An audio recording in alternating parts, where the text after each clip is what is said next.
اے بنی اسرائیل، میری وہ نعمت یاد کرو جو میں نے تم کو عطا کی تھی، اور یہ بات یاد کرو کہ میں نے تم کو سارے جہانوں پر فضیلت دی تھی۔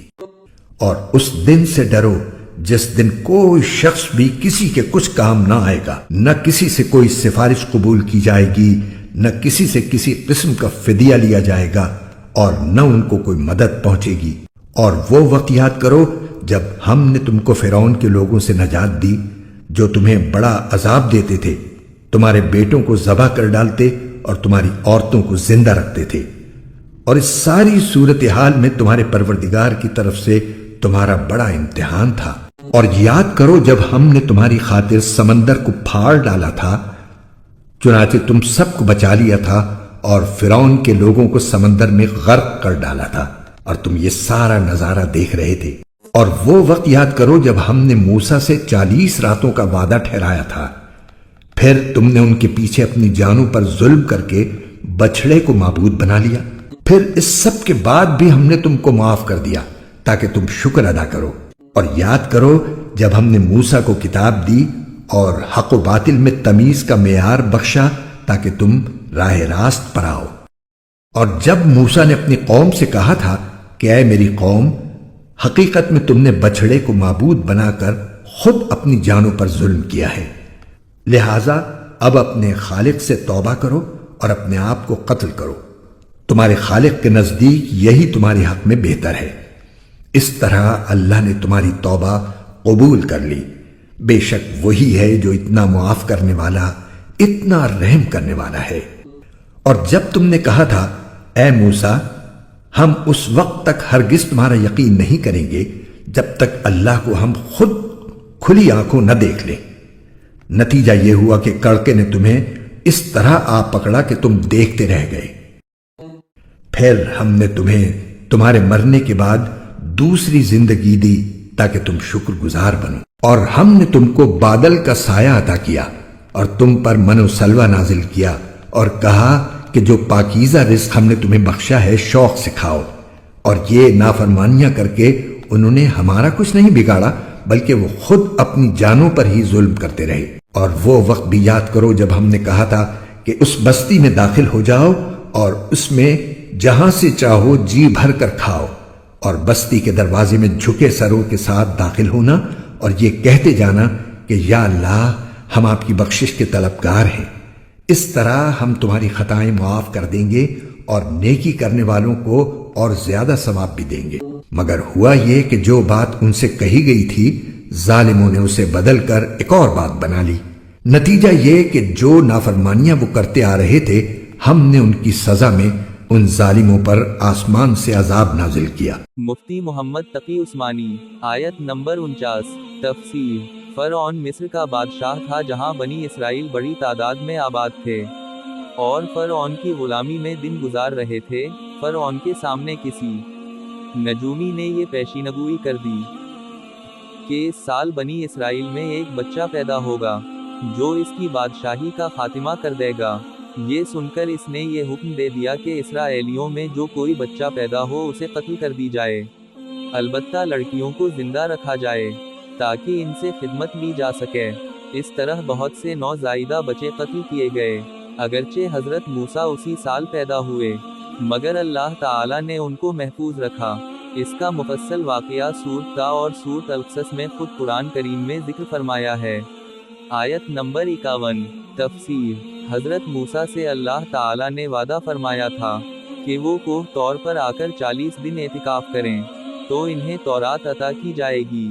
چنانچہ حضرت موسیٰ کوہ طور پر تشریف لے گئے۔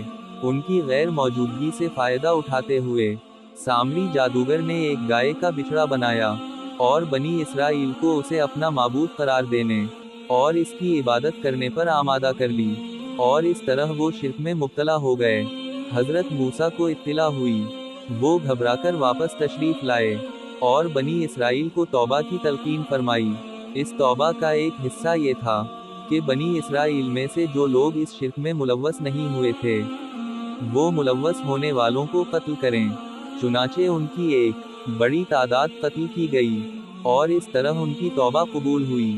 یہ واقعات انشاء اللہ تفصیل سے سورہ اعراف